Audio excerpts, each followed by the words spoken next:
Eu queria dizer que só é possível nós termos este programa, só é possível nós termos os técnicos que suportam este programa, só é possível nós termos os técnicos que fazem a recolha e análise das denúncias e continuarmos a ter a nossa atividade política e social ativa porque você tem apoiado esse programa.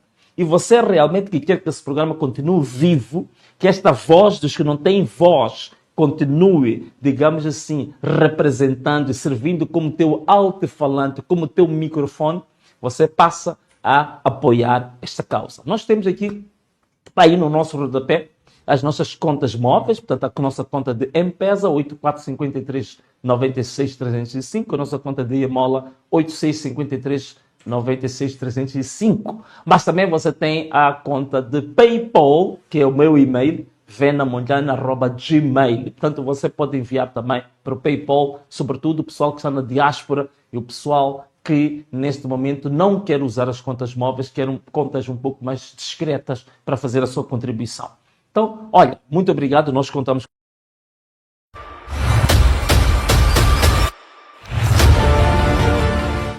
Mas hoje o que nos reúne aqui é mesmo vamos dizer, um ofício, este de informar a sociedade.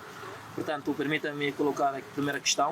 Eu gostava que elaborasse um pouco à volta do processo. Em que estágio está o processo? Portanto, Ana Malala, qual é o seu pensamento? Acha que o seu projeto político, quando partido, vai lograr sucesso? Aquilo que puder falar nesta vertente, eu agradecia, porque também sabemos que há certos entraves do ponto de vista processual que não podem ser aqui comentados. Por favor, tenha verdade.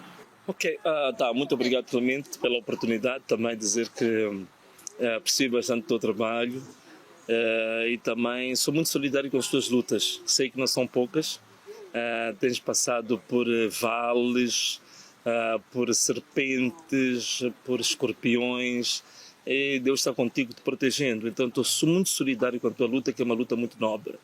Em relação a esta questão do partido Ana Malala, neste momento nós fomos notificados, esta notificação tornou-se pública e toda a gente viu quais são os pontos que em concreto o Ministério da Justiça digamos, nos impele a fazer estas ratificações.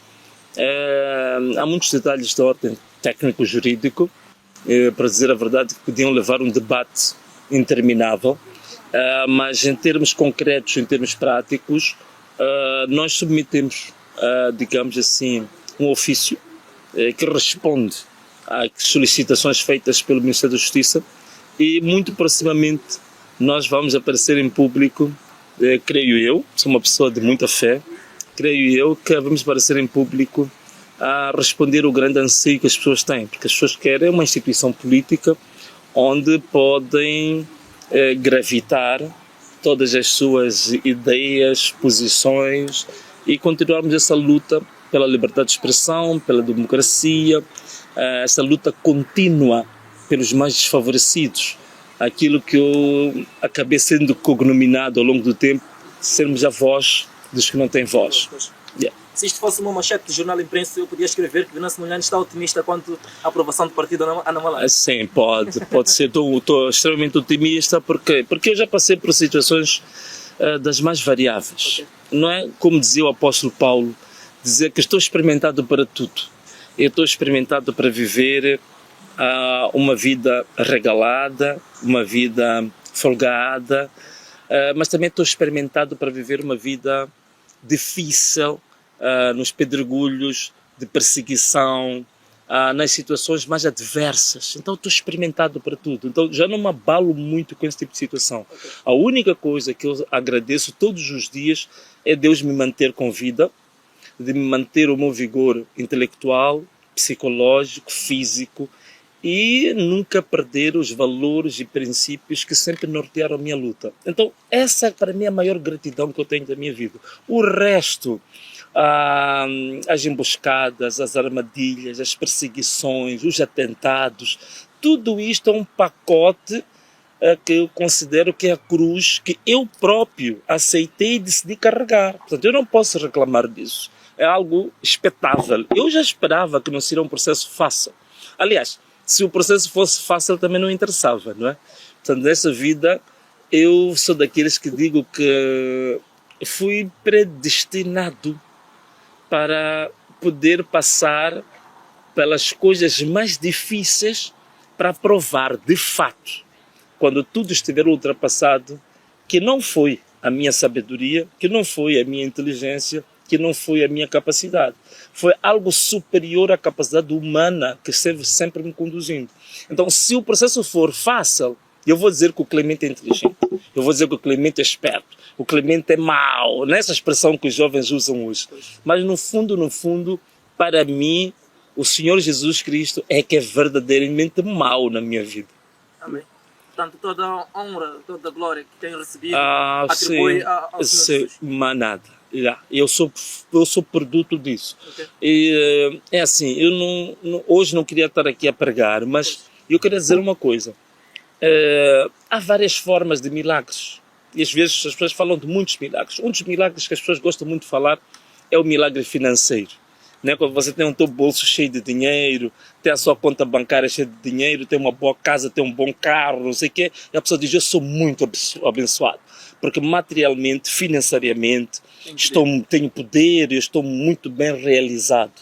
Mas uma coisa curiosa, para mim, o maior milagre que já aconteceu na minha vida é a minha conversão a Cristo. Esse milagre para mim foi o maior de todos. E não só uma conversão por carregar uma Bíblia, pôr na axila e ir à igreja, mas a minha conversão do meu interior, do meu íntimo. Quer dizer, este encontro com Deus, sentir a presença de Deus todos os dias na tua vida, olha, para mim é o maior milagre de todos eles. Posso ter o bolso vazio, posso não ter dinheiro na conta bancária, posso não ter carro, posso estar a passar das dificuldades materiais, das mais, digamos assim, humilhantes. Mas se eu sentir que a presença de Deus é comigo, isso para mim acaba compensando tudo, dá uma dimensão de realização jamais vista. Mas para as pessoas perceberem isto, que não estou aqui só a mandar papos, tu precisas ter uma experiência privada com Deus. Então, enquanto a pessoa não experimentar isto na vida, a pessoa vai pensar sempre que é um papo de ocasião, de conveniência. Enquanto ninguém estiver numa situação do Clemente, do que é você estar na situação de a fonte que dá pão para alimentar a criança em casa, de pagar a luz, de pagar a água, de pagar a renda de casa, de pagar os estudos, de pagar o hospital. Quando tu tens uma criança que fica doente à noite e tu chegares no hospital não teres uma nota para pagar a consulta. Enquanto a pessoa não estiver numa situação dessas na vida, quando o Clemente diz que eu larguei, o que larguei é nome dos meus valores, vou dizer que o Clemente só está aqui a mandar papo. Mas tu tens que estar nessa situação, perceber, passar por isso, sentir na pele o que é realmente você estar zerado, o que é você realmente não ter nenhuma fonte alternativa de sobrevivência. Das crianças, por exemplo. Exatamente. Só quando a pessoa estiver nessa condição é que eu digo que está habilitada a julgar o Clemente. Então, se a pessoa nunca passou uma situação dessas, nunca perdeu o emprego, se a pessoa nunca foi perseguida, se a pessoa nunca sofreu um atentado, se a pessoa nunca foi raptada, se a pessoa nunca ficou com um negócio falido, porque disse a verdade quando queriam que ele ficasse calado. Se você nunca passou por essas situações, não está habilitado a julgar quem quer que seja que esteja na situação idêntica. Eu vou fazer uma provocação nesta deixa que o Venâncio Milano acaba de fazer. Sim. Por exemplo, sei que tem uma filha menor. Claro. E que o ano letivo da sua filha acabou sendo afetado neste sim, processo. Claro. Pode elaborar um pouco a frustração de uma criança não poder terminar olha, dos meus 3 filhos, 2 deles, felizmente, estão a estudar fora. Eu acho que as pessoas até já ouviram muita conversa sobre isso. Mas eu tenho uma filha que realmente era a melhor da escola, sempre esteve no quadro de honra, e ela tem mais ou menos o ADN do pai, quer dizer, ela gosta muito de lutar pelas coisas até a última gota de suor. Ajudar o próximo. De ajudar o próximo, mas não só. Quando ela se dedica a alguma coisa, dedica-se a fundo. Okay. Quando é para estudar, ela estuda a fundo. Okay. Quando é para treinar, ela treina a fundo. Quando é para tocar piano, ela treina até ao máximo que pode. Sim. Então ela, ao longo de toda a vida sempre foi a melhor da escola, sempre esteve no quadro de honra, sempre foi a chefe de turma, sempre foi escolhida como exemplo, não sei o quê. Então, uma criança dessas, de repente, chega à altura das avaliações, ela não pode fazer as avaliações. Chega à altura dos exames, não pode fazer os exames. Chega à altura das comemorações da escola, onde se distribuem os diplomas, ela só está a ver pela internet, escondida, com o pai, a andar pelo mundo todo, atravessando fronteiras com medo, e ouvir que o pai foi atentado ontem, o pai escapou ontem e voltou para casa, não se sabe como. É uma coisa tremenda, é uma coisa tremenda. Claro, quando a gente vê um público, eu não venho aqui de lágrimas a chorar e rebolar perante as pessoas, mas você não imagina a dor de um pai saber que a filha perdeu o ano, a filha não pode estar com os amigos, onde ela sempre se destacou pelo empenho, pelo esforço que fazia, pela entrega que fazia, pelos projetos que ela tinha. Ela gosta muito de artesanato, ela faz muitas peças artísticas. Tudo isto, tu bloqueares numa criança por causa de um projeto nacional, por causa de um projeto político, social, de defender pessoas pobres, de pessoas vulneráveis. É dramático, é doloroso. Então, é isto. Mas, graças a Deus, eu quando sentia dor dentro de mim, ia ter com a minha filha, ela assistir os amigos a receberem diplomas, os amigos na escola em comemorações, eu sentia ela triste, eu me aproximava, ela dizia: mami, pai, não se preocupe, eu entendo essa luta. Eu vou aguentar, vamos até o fim. Menor que é, conseguia fortalecer o pai. Conseguia fortalecer. A minha filha consegue me fortalecer. Okay. Um dos meus filhos também, muito forte, que está fora, também esse fortalecer. A minha esposa é a mais forte da família. A minha esposa é muito mais corajosa do que eu. Essa tem uma coragem ilimitada. A gente tem dito até que a coragem dela transborda, não é? Não se consegue conter em nenhuma garrafa, nenhum... Eu gosto muito desta vertente familiar que o Venâncio permitiu-me entrar. O Venâncio acaba de relatar como é que a filha se sentiu neste processo e como conseguiu fortalecer o pai. Mas eu pergunto, o pai desta criança não chegou a chorar neste momento de perceber que a filha está longe dos seus pares, está longe daquilo que ela gosta de fazer e está a ver tudo pela internet? Não caiu-lhe uma lágrima no canto do olho? Não. Eu te confesso, Clemente, já várias vezes, quando eu olhava para a minha família, a situação em que se encontrava, sobretudo a minha filha mais nova, sim, várias vezes já estive fechado num guarda-fato. Por trás deste Davi todo arrojado. Já chorei pelo caso dos meus filhos, não por mim, eu já chorei pelos meus filhos. Pois. E eu já chorei também por outras pessoas que não são propriamente meus filhos de sangue. Certo. Mas são meus filhos sociais, se assim quisermos dizer. Nós vemos algumas lives, a live como que uma lágrima lá no fundo. Eu já chorei por várias crianças. Okay. Eu já chorei por pessoas que estão a passar situações difíceis. Já chorei pelos Xotas, quando fui visitar os Xotas, a família dos Xotas em Ressano Garcia. Já chorei por vários jovens em situações muito dramáticas, incríveis.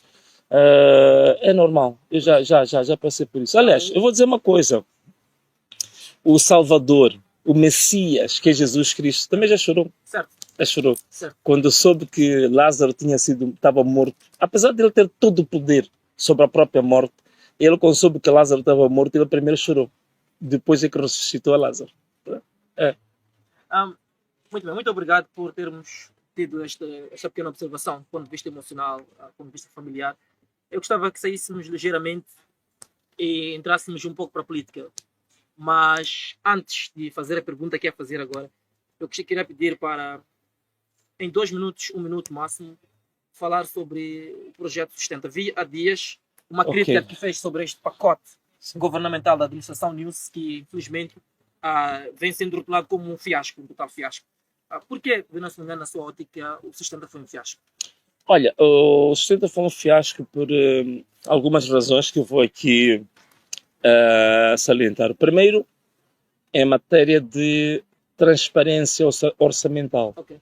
É o projeto menos transparente que se compara às dívidas ocultas. Porque nós temos um projeto que é um fundo público.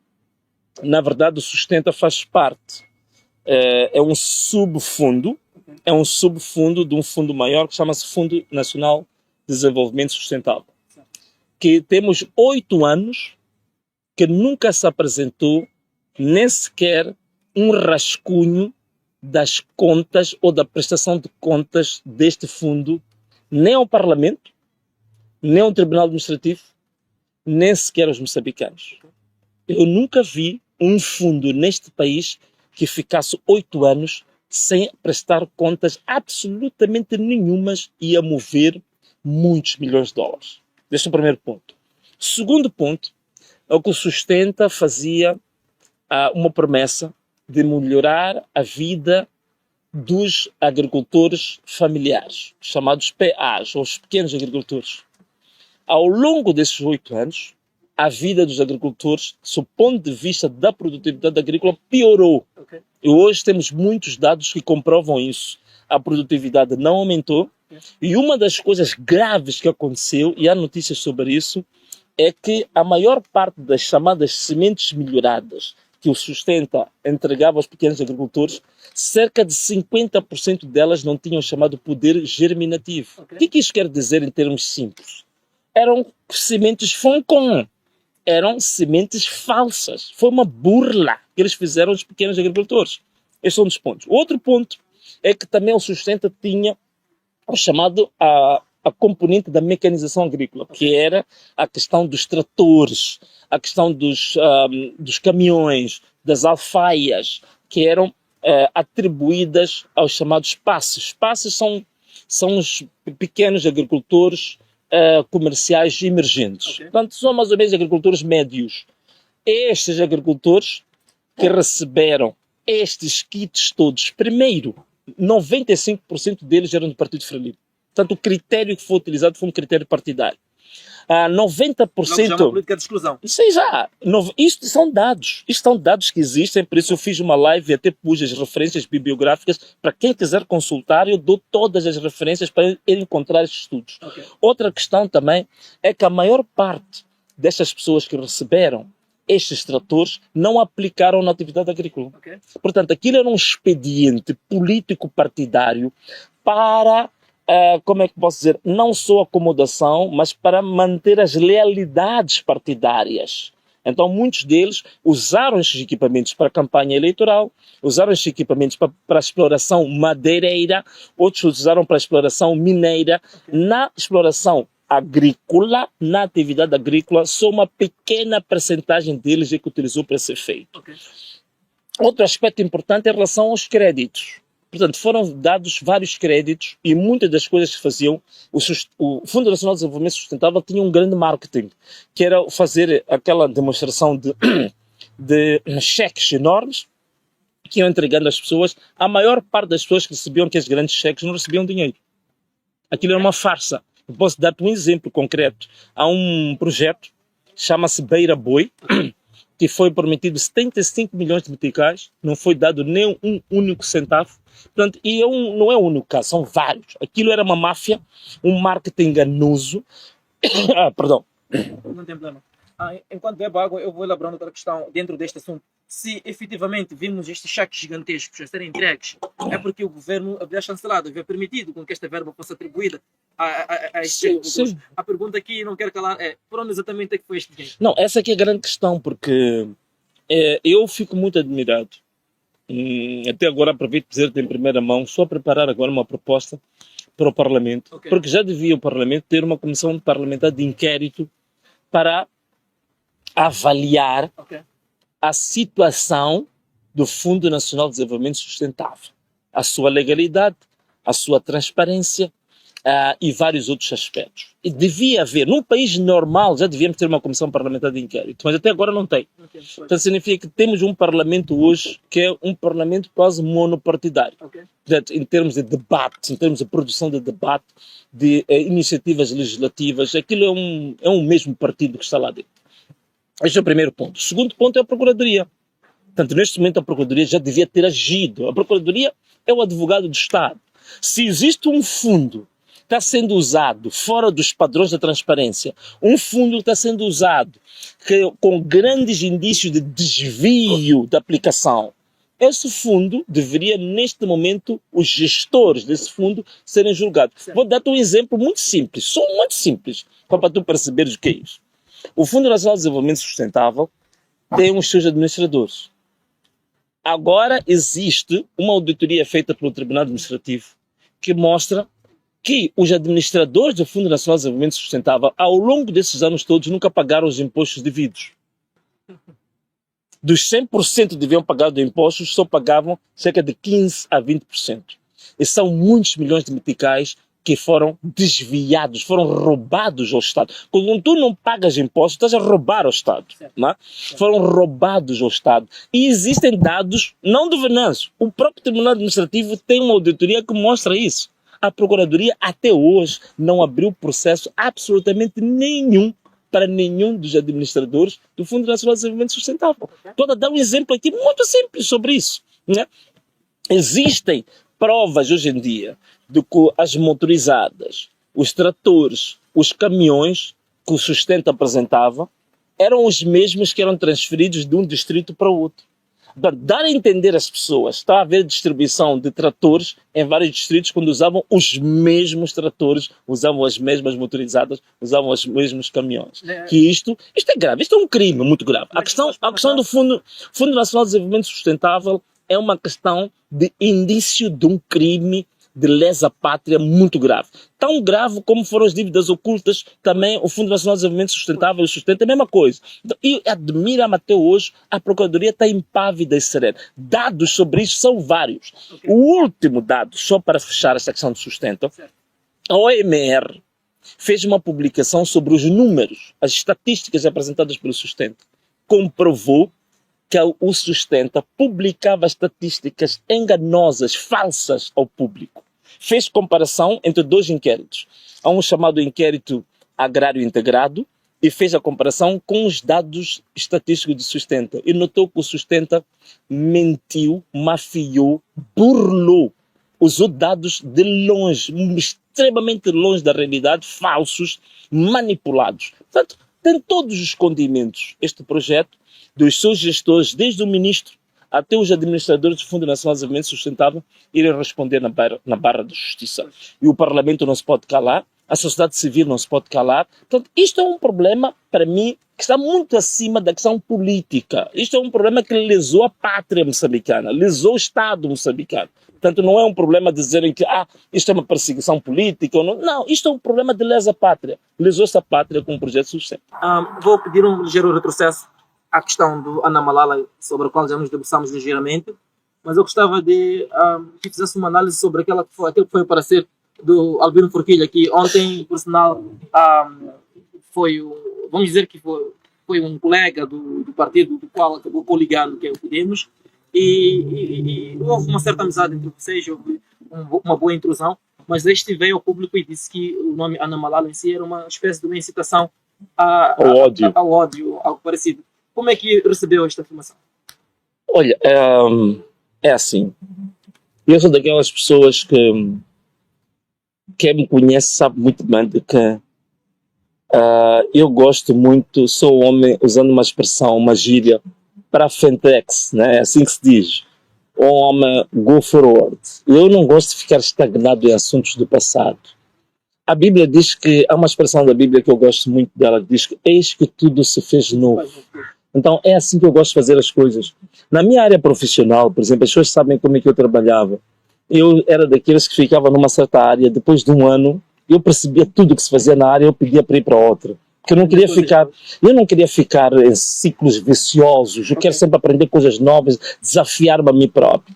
Então, em relação a este senhor que diz que Ana Malala é uma incitação ao ódio, uma expressão de ódio, só queria contar-te aqui uma coisa. No Novo Testamento, o meu Senhor e Salvador Jesus Cristo de Nazaré ressuscitou 3 pessoas. Ressuscitou o Lázaro, que é o caso mais conhecido no mundo, muito badalado. Ressuscitou um jovem que era filho de uma viúva de uma cidade chamada Naim, e ressuscitou também a filha de um principal da sinagoga chamado Jairo. Portanto, o Jairo, a viúva de Naim e o Lázaro, portanto, são as 3 pessoas que foram ressuscitadas por Jesus Cristo. E em nenhuma parte da Bíblia, nem do Antigo Testamento, nem do Novo Testamento, não houve nenhum caso que alguém que foi ressuscitado 2 vezes. Então, eu também não gostaria de fazer muitos comentários sobre isso, porque eu não gostaria de ir ressuscitar pela 2ª vez um cadáver que agora está ambulante. Portanto, eu fechava esse assunto por aí. Diz que há capacidade do partido Podemos vincar, isto é, depois destes 5 anos, o Podemos se afirma como um partido que veio para ficar e que mesmo sem Venâncio Mondlane, o Podemos não vai eu penso que se fores lá à beira, onde acabaram de receber uma suposta fontanária, e perguntar à população daquela localidade ou daquele bairro, pode responder melhor essa pergunta do que eu, não é? O vilipêndio, portanto, com que é prenúncio daquilo que poderá ser daqui a 5 anos. As pessoas gostam de viver das suas ilusões, certo, não é? Certo. E então nós também não podemos proibir as pessoas de viverem uma vida, digamos, de permanente, constante e cíclica ilusão. Certo. Então, no mundo ilusionário, no mundo utópico, na estratosfera, tudo o que ele disse é possível, certo, mas não nesse mundo. Muito bem. Temos ainda a questão do polícia Carlitos Zandamela, que perdeu a vida semana finda, numa situação totalmente estranha, onde o comando provincial da polícia recusou, pelo menos não assumiu diante da mídia, que este era o membro da corporação. 2 dias depois, para a surpresa de vários, eis que a polícia fez presente no respectivo funeral com direito a honras policiais. Gostava de saber qual é o seu parecer sobre este último acontecimento. Olha, infelizmente, isso que aconteceu com a polícia é reflexo do estado que nós temos. Okay. Um estado doente, um estado, como dizia um jovem que eu vi aí um vídeo muito que se tornou viral há pouco tempo, dizemos um estado que é extremamente organizado na desorganização. Okay. Então é este exemplo da Polícia da República de Moçambique. Quer dizer, a mesma polícia que há pouco tempo tinha os membros da sua corporação sem comida. Vimos o exemplo, penso que foi em relação a Garcia, que até matavam cobras para se alimentar, mas uma polícia que deu um funeral, digamos assim, faustuoso a um cachorro, a um cão-polícia, com direito a ter algumas salvas de balas e tal e tudo mais. E hoje temos uma alta figura, um superintendente da polícia, um oficial da alta carreira da polícia, que é assassinado barbaramente, com quase 40 tiros, se não estou em erro, a sua viatura foi alcançada. E primeiro negavam, diziam que não o conheciam, agora mandaram um comunicado a dizer que nunca negaram que tinham negado. Então, isto demonstra, de uma forma geral, que a própria polícia também tem o mesmo cancro, o mesmo vírus que tem o próprio Estado moçambicano, o próprio governo moçambicano. Quer dizer, a desorganização, a falta de postura e a falta de estratégia de comunicação é tão grande que lá dentro nós notamos que é mais uma Babilônia governativa. Então, isto acaba-se... este é um dos casos que se tornou midiático. Mas isto acontece em várias áreas dentro dentro do próprio governo, dentro do próprio Estado. Um Estado escangalhado, desorganizado de uma forma ao extremo, significa que a gente vai ver esse tipo de coisas. Quer dizer, realmente é doloroso. Nós tivemos, por exemplo, e temos neste momento vários elementos das Forças de Defesa e Segurança. Alguns são no teatro de guerra em Cabo Delgado, outros que vão tomando, sabemos, há pouco tempo houve um caso de um polícia que parece que foi assassinado em Lixinga.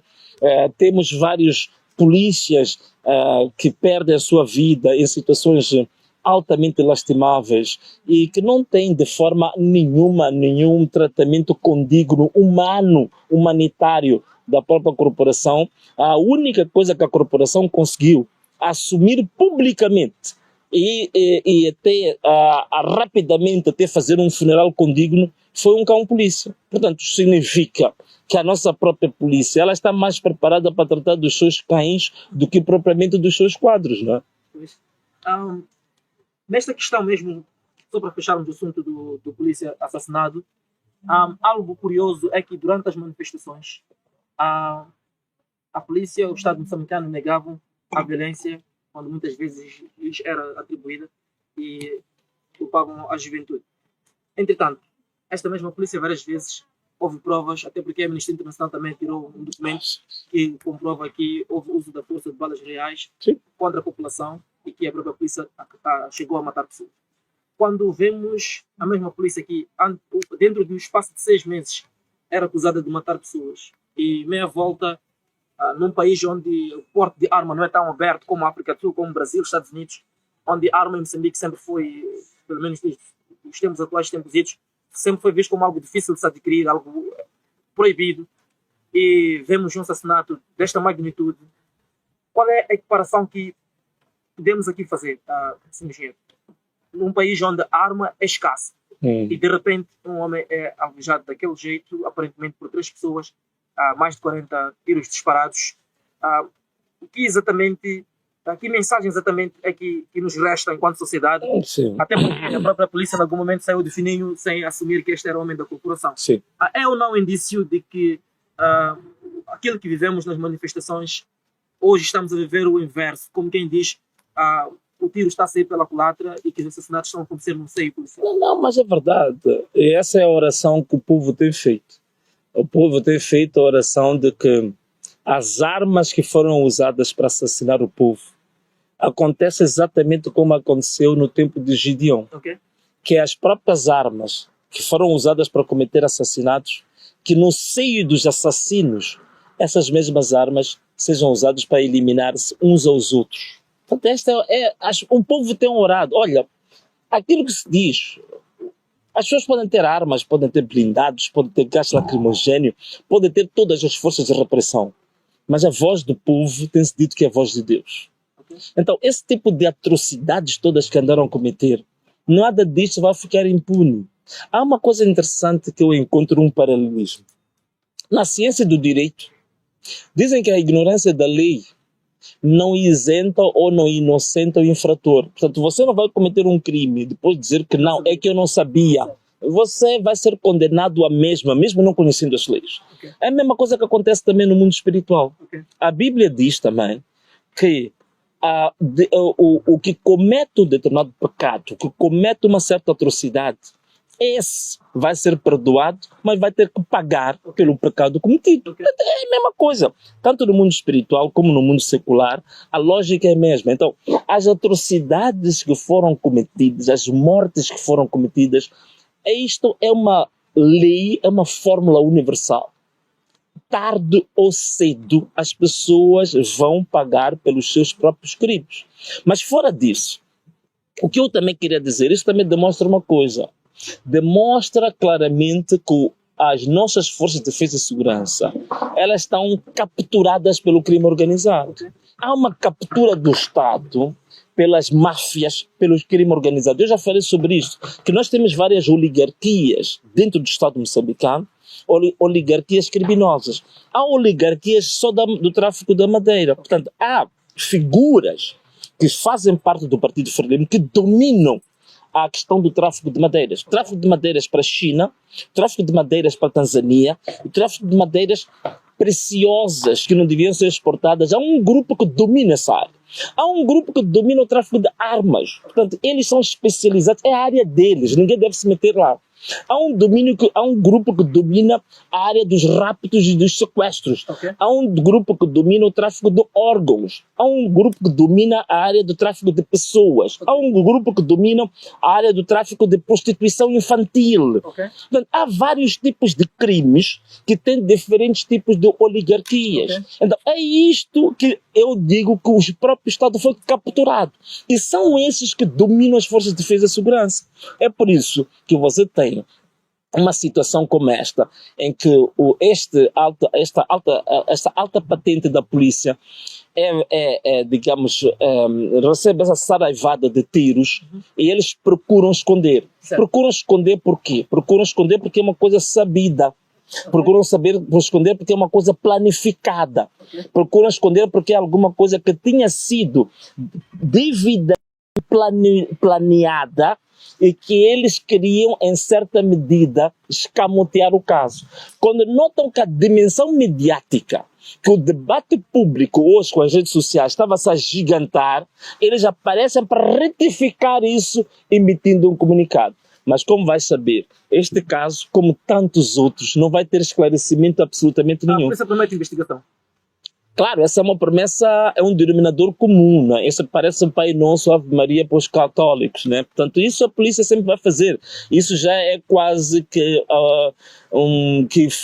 é um discurso quase que instintivo, não é? Okay. Mas já vais ver que este caso vai morrer como tantos outros. Como há pouco tempo, que eu submeti agora um pedido de esclarecimento à Procuradoria, né? A Procuradoria já me chamou, interrogou-me por 10 horas, a Procuradoria tem uma série de processos contra mim, agora até manda algumas citações para o jornal, dizer que eu não sou localizável, eu estou aqui, toda a gente sabe onde é que eu estou, quem está em parte incerta, tudo isto para engendrar e tentar passar uma ideia de que eu estou a fugir da justiça.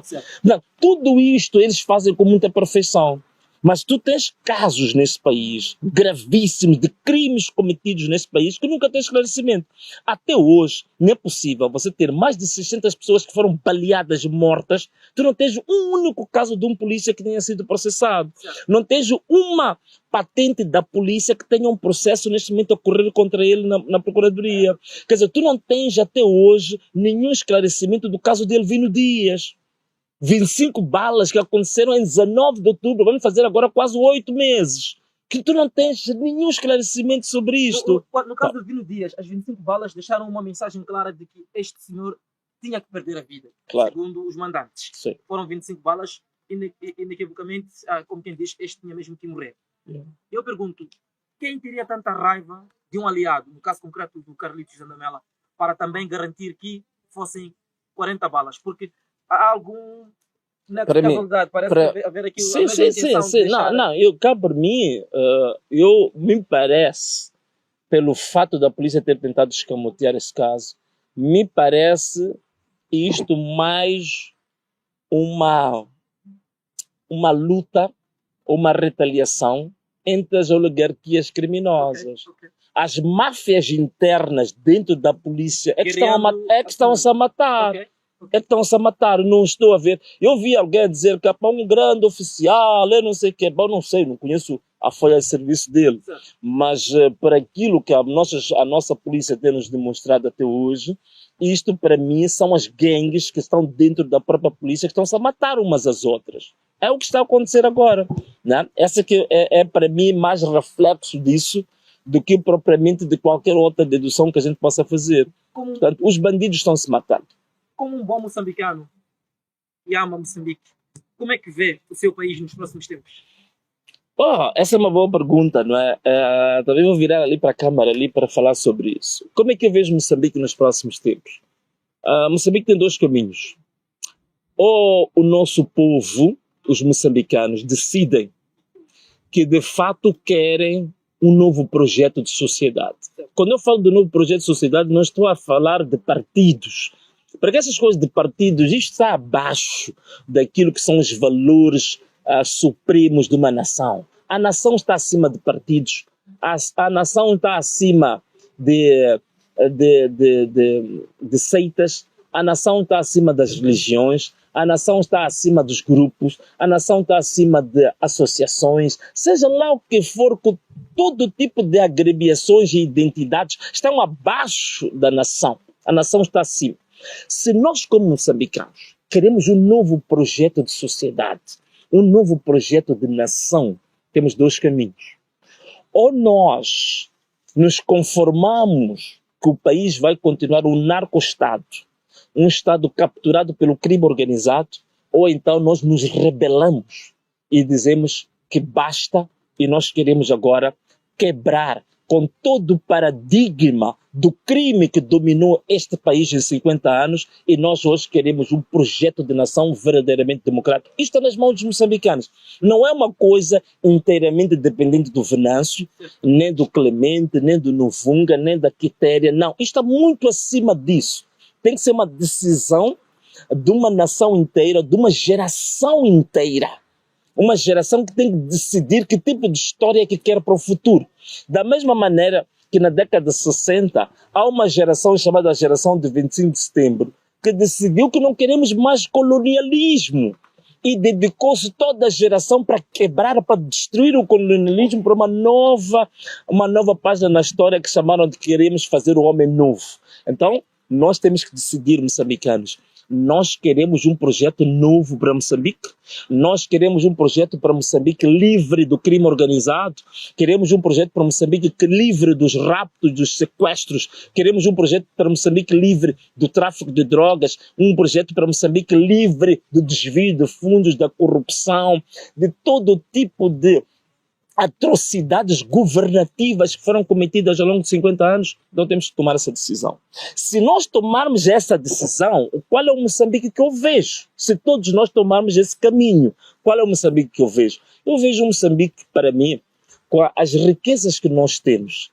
Atenção uma coisa, nós neste momento, dos chamados 15 minerais raros no mundo, Moçambique é um dos poucos países que consegue ter 9 dos 15 minerais raros no mundo. A maior parte. Das riquezas do mar que nós temos, chamada economia azul, nós temos riquezas que somos, algumas delas, exemplo único no mundo que não se repete. Okay. Na riqueza florestal, apesar de todo o devastamento, todas as atrocidades cometidas pelos chineses, até hoje, Moçambique ainda tem cerca de 50% de cobertura florestal. Okay. E nós temos aqui madeiras das mais preciosas do mundo. Nós temos uma floresta, chama-se Floresta de Miumbo. São pouquíssimos países do mundo que têm esse tipo de floresta. Nós temos recursos como gás, a gente sabe, petróleos, rubis, pedras preciosas, intermináveis. Temos vários rios que vêm desaguar exatamente na nossa costa. Temos águas interiores de lagos, lagoas. Temos uma temperatura, clima incrível.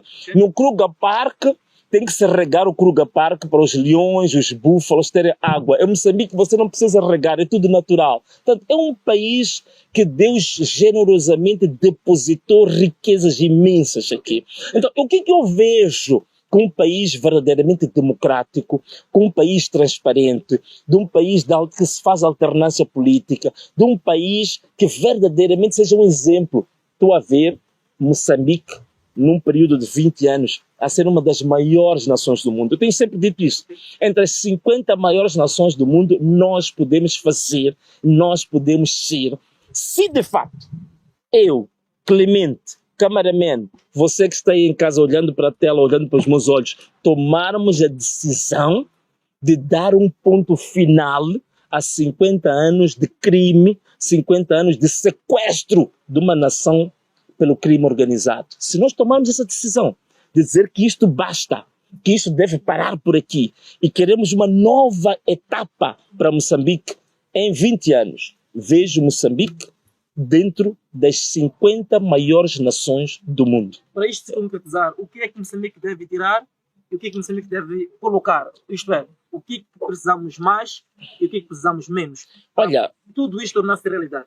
Para isto tornar realidade, primeiro nós precisamos de reformar por completo o nosso Estado. Isso é o que deve sair. É o que tem que sair. Portanto, um sistema de justiça capturado por um partido, isso tem que acabar. Okay. Um sistema da administração pública capturado por um partido também deve acabar. Okay. Um parlamento que anda a reboque de um comitê central de um partido também, isso tem que acabar. Um sistema de ensino que é mais reprodutor do que produtor de ciência, isso também tem que acabar. Okay.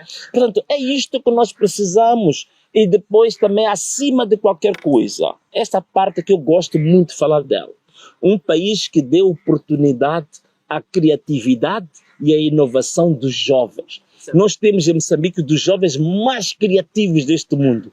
Se nós dermos oportunidade, temos uma política focalizada a potenciar a criatividade, a inovação dos moçambicanos, nós somos capazes de dar saltos tão gigantescos, inimagináveis. Há coisas que alguns podem pensar que é utopia.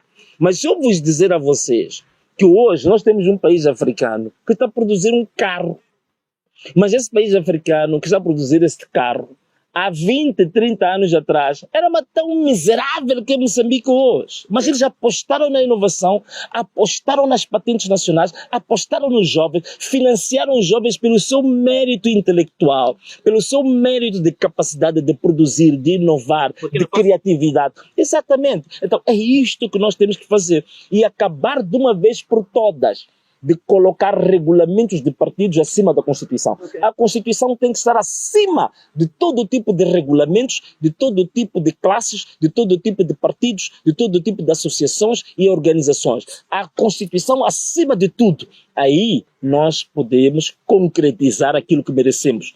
Neste momento, Moçambique merece estar entre as 50 maiores nações do mundo. E temos tudo para isso acontecer. Vou fazer uma provocação. Se Venâncio Mondlane fosse presidente, daria emprego, um cargo de confiança, por exemplo, a um membro da Frelimo, um jovem da Frelimo brilhante? Não tenho problemas nenhum em fazê-lo, já disse isso várias vezes. Eu até já me arrisquei até a dizer alguns nomes numa entrevista, que não volto a fazê-lo, porque depois queria ciúmes e não sei o quê, e a pessoa que eu refiro depois é perseguida ou associada a mim. Há várias pessoas no Partido Frelimo que são brilhantes. Há várias pessoas no Partido Frelimo que são inteligentes. E tem humildade suficiente para assumir isso? Isso não tem problema nenhum. Isso existe no Partido Frelimo, existe na RENAM, existe no MDM, até no Podemos também existe, e há pessoas que não estão em partido nenhum, que são excepcionais. Há pessoas na sociedade civil incrivelmente inteligentes e capacitadas, altamente qualificadas para governar este país. Portanto, isso existe em todas as áreas. E na Frelimo, desculpa fazer uma questão que é de um outro partido, mas seria normal na Frelimo uma pessoa com um cargo de relevo dentro daquela formação política elogiar alguém da oposição desta forma? Não, há muita gente que o fazem elogiando, mas batem as pernas por baixo da mesa. Eu conheço várias que o fazem. Eu estava no Parlamento, às vezes depois de uma intervenção minha, alguns mandavam mensagens, diziam, dava bater palmas com os pés. Então existe, mas abertamente... É que não pode assumir, mas... Não pode fazer, mas que é também aí um grande problema. Porque na Frelimo, a Frelimo que deu as melhores oportunidades aos seus filhos, de estudar, de se formar, de ganhar conhecimento, de fazer intercâmbios, de ter um network no mundo muito mais elevado do que outros partidos. Significa que os jovens da Frelimo são os que têm maior potencial e maior responsabilidade de colocar este país a andar nos carris. Quando vê este tipo de imagens do nosso Mondlane, estamos aqui numa conversa, muita gente passa... Olá, tudo bem? Como está? Tudo bem? O que isto significa para si? Este carinho que recebe, no momento aleatório, estamos numa entrevista, e as pessoas continuam lhe dando carinho, lhe dando atenção. Clemente, eu acho que uma das coisas por que isto acontece é que as pessoas, independentemente da formação, independentemente da religião, independentemente da cor da pele, independentemente da tribo, qualquer outra diferença que a gente possa encontrar que identifique as pessoas, há uma coisa que temos de comum como seres humanos. Quando alguém fala e o que diz sai do coração de uma forma espontânea, leal, verdadeira, desde a criança de 2 anos de idade até o adulto com mais de 100 anos consegue identificar. Não precisa ser profeta, não precisa ser psiquiatra, não precisa ser psicólogo, não precisa ser inteligente para perceber quando há palavras que estão a sair de uma boca que representam a mesma coisa que corre no coração da mesma pessoa. E quando as pessoas veem isso, as pessoas têm uma tendência quase que natural de se identificarem, de acarinhar, de abraçar e de dar tudo para defender essas pessoas. Esse é o grande problema que nós temos no país. Muitas das vezes, o que nós dizemos com os nossos lábios não representa aquilo que nos corre no coração. Quando é assim, tu não consegues ter empatia com as pessoas, porque até as próprias crianças sabem que há hipocrisia. E onde há hipocrisia, tu não tens amor. Onde há hipocrisia, tu não tens abraços. Onde há hipocrisia, tu não tens confiança.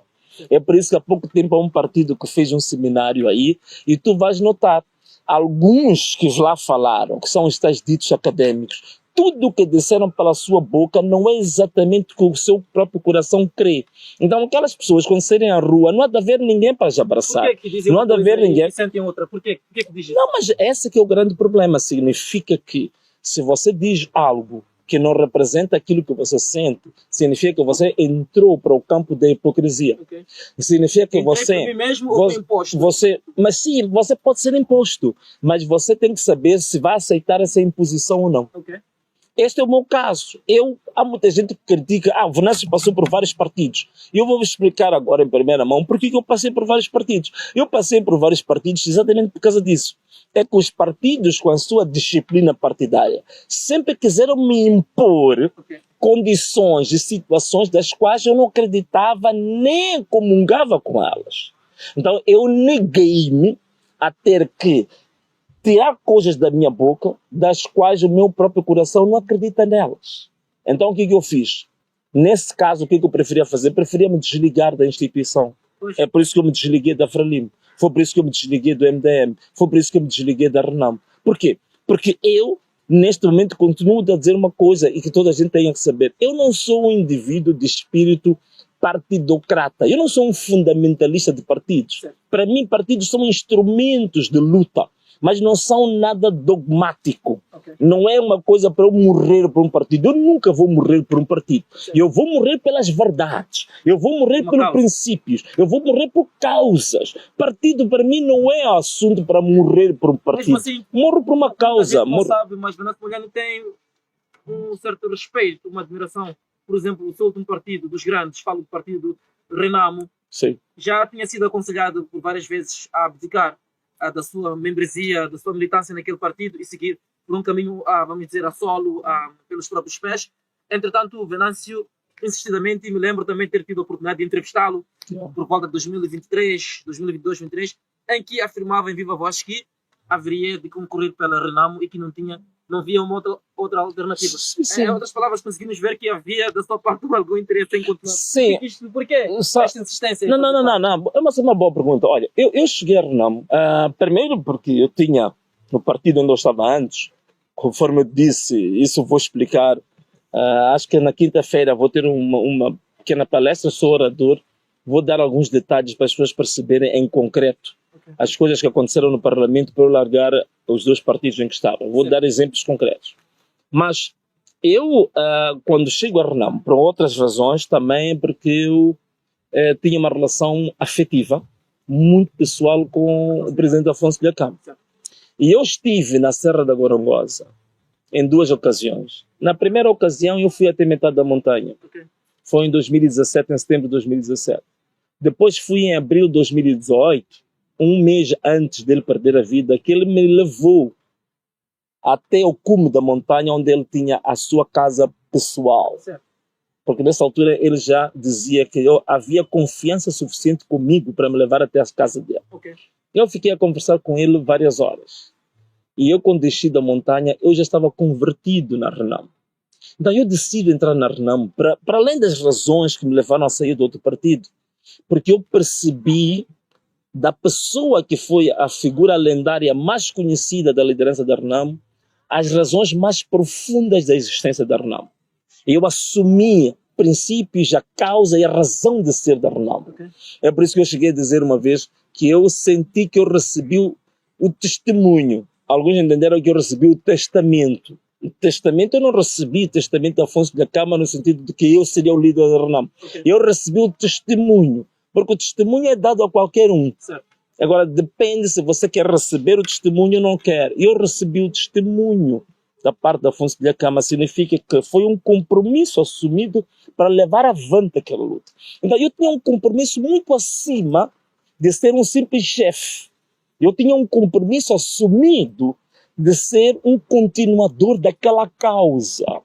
Por isso que eu dizia que, olha, Clemente, e eu percebo que a Renamo tem muitos problemas, mas há uma coisa superior aos problemas momentâneos que a Renamo tem, que é um testamento que eu tomei e que eu assumi de corpo e de alma levar isto até o fim. Portanto, eu vou por esta causa. Foi por causa disso.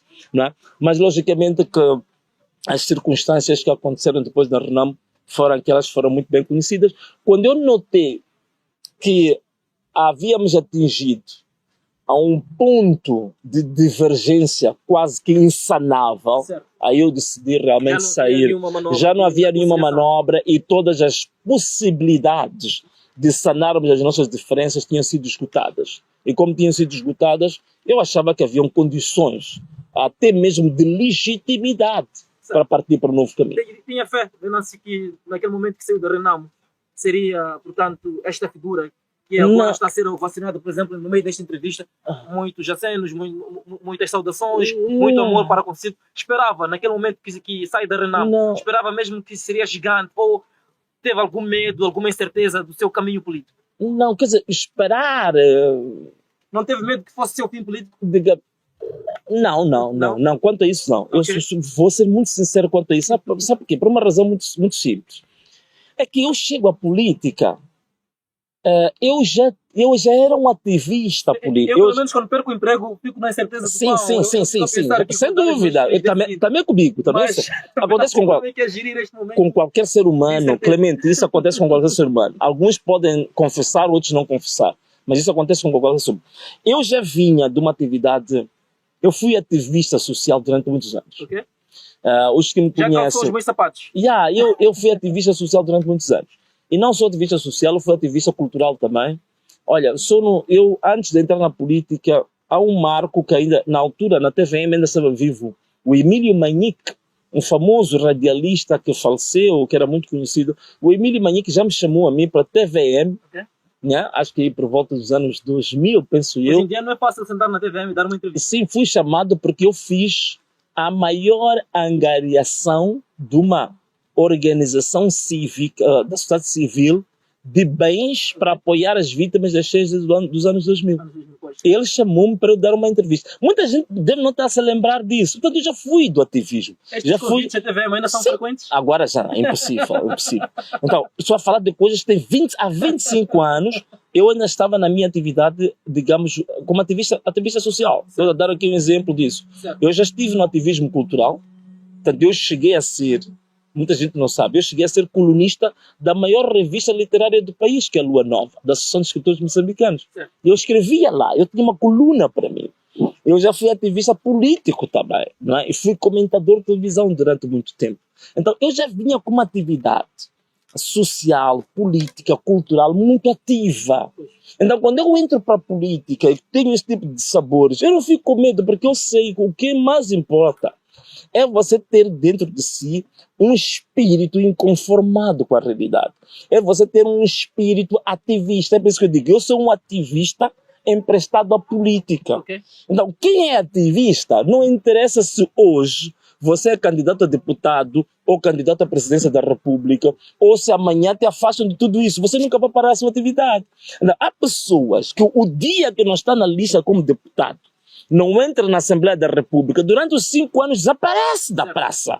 E eu não sou assim. Eu posso ficar fora da Assembleia da República, toda a gente vai ver que eu vou estar muito ativo politicamente, socialmente, culturalmente. Portanto, eu não tenho medo. Quando esse Banhano saiu de 300 mil seguidores para 1.600.000. 1.600.000. Não, mesmo, não, são daquelas coisas que eu acho que... Eu tinha o dobro de seguidores. Sim, tu tinhas. Eu lembro, sim, tu chegaste a ter o dobro dos seguidores que eu tinha, mas olha, mas isto tudo aconteceu por quê? Porque isso aconteceu por alguns momentos especiais que vão acontecer na vida. Quando as pessoas sentem que tu, em alguns momentos, uma das coisas que dá o grande boost nas redes sociais, o que é? São momentos críticos em que o país passa e a forma como tu te posicionas. Okay. Por exemplo, eu sei que um dos boosts grandes que eu tive, que em 2 dias eu aumentei 40 mil seguidores no Facebook, foi no dia 18 de março de 2023. Okay. Foi no dia daquelas manifestações que aconteceram em homenagem ao Azagaia. Porque naquele dia eu estava no meio das manifestações e eu estava fazendo uma live e as pessoas foram me vendo por baixo do gás lacrimogéneo, ali a correr, a gritar, identificaram-se. Então as pessoas, naquele dia foi a primeira vez na minha vida que no fim da live eu vi 600 mil visualizações. Eu quase que não acreditei. Disse, eu nunca vi isso na minha vida, na minha página. Aconteceu isso naquele dia. Então significa, quando tu te posicionas em momentos críticos, no lado exatamente dos desfavorecidos, do lado da verdade, do lado da integridade, as outras coisas acontecem quase por consequência. Ok. Temos aquele caso, por exemplo, quando aconteceram as cheias na cidade de Maputo, quando eu fui a socorrer, olha, quando eu fui a Machaqué, não ia lá para gingar a fazer lives, é que eu sabia que havia senhoras que estavam isoladas, estavam dentro das casas e as casas estavam cheias de água. Eu estava a entrar, que era para ir libertar e ajudar aquelas senhoras de idade que não conseguiam mover, saírem das casas. Viral. Aquilo tornou-se viral. Então, quando o teu objetivo é nobre e é um objetivo para além do teu interesse pessoal e da tua família, essas coisas de ganhar seguidores, de ganhar engajamento, acontecem de uma forma brutal, né? Então o que foi acontecendo foi isso. As causas que eu fui associando a elas, os riscos que eu fui correndo em defesa do povo, isso é que levou com que as pessoas aderissem. Por exemplo, neste momento, eu tenho milhares de seguidores angolanos. Ok. Mas por que isso aconteceu? Aconteceu quando o caso Mano Gena. Ok. O caso Mano Gena, quando o Mano Gena esteve detido, eu fiz vários vídeos em defesa da proteção da vida do Mano Gena, da esposa e da família, que os angolanos viram para aquilo e disseram, porra, este é moçambicano, mas está a defender o angolano da mesma forma como defende o moçambicano. Então, muitos, milhares de internautas angolanos associaram-se à minha página, passaram a acompanhar a minha página. Então, este é o grande segredo. Eu não sou muito daqueles dizer que a tua página vai crescer com boostings, a tua página vai crescer quando tu fizeres bons conteúdos. Não, a tua página vai crescer de forma bruta quando tu defenderes causas nacionais, que as pessoas sintam que você está em risco próprio, pessoal, familiar, em defesa daqueles que não têm voz. Aí ninguém te pega. Não há como. Mesmo que alguém tenha que pagar boosting na sua página de $100 por dia durante 12 anos, mas se ele não defender uma causa que as pessoas se identificam com ela, não vai chegar a lado nenhum. Daqui para frente vamos fazer perguntas e vou pedir que responda cada uma delas em 1 minuto. A Yeah. acredita na juventude moçambicana? Acredito, sim, acredito e penso que, sobretudo essa nova juventude que hoje vai despoletando a partir daquilo que chamamos da geração 18 de março, acredito muito nela, sim. Como é que vê a perseguição que os seus colegas, membros do movimento que defende neste momento, têm passado? Vimos, por exemplo, o atentado ao Amaral, também temos visto que alguns jovens na sociedade vão perdendo emprego. Há pessoas anónimas que nem sequer conhecem Venâncio Mondlane, mas por dependerem ou por acreditarem em si, estão a perder emprego e passam por uma série de perseguições. Como é que olha para esta juventude e esta coragem que os caracteriza? Olha, solidarizo muito com eles, sinto a dor deles, sinto o sofrimento que estão sujeitos. Não é coisa fácil, são momentos de muita aflição em que eles estão envolvidos, mas digo uma coisa também, eu os encorajo a não pensarem que abraçar uma causa perdida, ou então a sentirem que têm razões para arrependimento, mas perceberem que tudo que é uma causa de justiça, tudo que é uma causa da verdade, há uma cruz que nós temos que carregar e essa cruz é pesada e nunca é fácil, mas é bom acreditar também que no fim dessa jornada a verdade é que vai subsistir. No fim da jornada a justiça é que vai subsistir. Então é bom que não percam de vista de que sempre a justiça ganha, sempre a verdade ganha. Então o sofrimento de hoje, amanhã vai se converter em glória e em contentamento. Qual é a imagem que os países de fora têm para com o VM7, o caso mais recente, a visita que fez hoje, vimos a dar uma aula de línguas locais, pelo menos o Emakua, quando ensinou os europeus a dizerem Ana Malala. Como é que eles olham para o Venâncio Mondlane? Estavam mais de 180 países representados naquele auditório, o maior auditório da Noruega, chamado Oslo Concertos. É um privilégio enorme, incrível.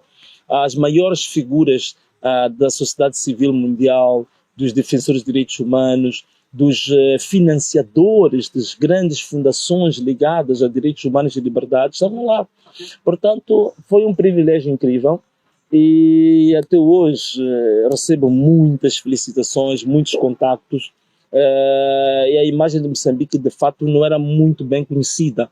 As pessoas viram uma outra faceta do Moçambique subterrâneo, mas incrivelmente eu penso que foi uma oportunidade também para expansão e alargamento da minha imagem para além fronteiras. Hoje, de fato, há muita gente que conhece Moçambique por via do Venâncio Mondlane. O Venâncio Mondlane é um jovem inteligente, tem muita coisa a dar, já deu várias aulas de sapiências em diversas situações e em diversos lugares, incluindo além fronteiras. Não acha que contribuiria, por exemplo, como um conselheiro de Estado? Claro que contribuiria. Eu sei que como conselheiro de Estado lá dentro seria uma grande batalha. Como você sabe, a maior parte dos conselheiros de Estado são eleitos a nível da Assembleia. E no meu caso, é um dos poucos que eu entro lá por inerência de funções. Isto é inerência de funções no sentido de, como candidato presidencial, o segundo mais votado dentro do entendimento do Conselho Constitucional. Logicamente serão grandes batalhas. Mas, acima de tudo, respondendo à tua pergunta de forma concreta, a aceitação ou não de fazer parte do Conselho de Estado vai depender de uma série de fatores que eu já tinha indicado. Há uma série de batalhas que a gente está a fazer, que é, digamos, em respeito aos direitos humanos, em respeito a um conjunto de acordos que tínhamos assumido de parte em parte, que muitos deles não estão a ser cumpridos, mas que, avaliando toda essa situação, do que evoluiu até hoje em matéria de respeito pelos direitos humanos, em matéria de cumprimento das medidas em benefício do povo depois das eleições, depois de uma análise aprofundada disto com os meus assessores e conselheiros, poderei tomar uma decisão definitiva relativamente a isso. Que conselho deixa a juventude moçambicana? Olha, o único conselho que eu deixo para a juventude moçambicana é que vocês devem privilegiar na vossa vida a justiça, a verdade, e devem ser não amantes, mas devem ser escravos da vossa própria consciência. Mas atenção, uma consciência baseada no interesse comum, uma consciência baseada nos mais nobres e altos objetivos da tua própria nação. Então seja escravo disso acima de qualquer outra coisa. Se assim acontecer, o Moçambique que você sonha, o Moçambique que às vezes você olha como se fosse uma utopia, vai ser uma realidade pelo posicionamento que cada um de nós assumir perante o nosso país, perante o nosso Estado, perante o nosso continente. É isso. Quando está fora do país, não tem saudades da comida moçambicana? Qual é o seu prato favorito? Sim. Quando estou fora, normalmente na Europa, a culinária mais, digamos assim, aproximada à nossa é a espanhola e portuguesa. Então, mesmo quando estava em Oslo, eu tive que procurar um restaurante português. Infelizmente não encontrei, mas encontrei um restaurante espanhol. Então tem muitos pratos que se assemelham muito à culinária africana e moçambicana. Okay. Quero agradecer imensamente a oportunidade que nos deu. Sabemos que é um homem muito ocupado, até porque tem várias missões dentro e fora do país, mas para nós tem um significado imenso nos ter concedido esse momento. E tenho a certeza absoluta que os telespectadores e os internautas também vão amar, portanto, esta interação. Muito obrigado, Clemente. Um prazer. Boa sorte. E também a si, em particular, eu queria orar para que Deus pudesse te dar-te firmeza nos caminhos que estás a seguir, nos princípios que tens e na postura que tens mostrado em termos sociais, em termos profissionais, não é? Que eu penso que és um grande exemplo para essa juventude e para Moçambique. Muita força aí. Muito obrigado, coração.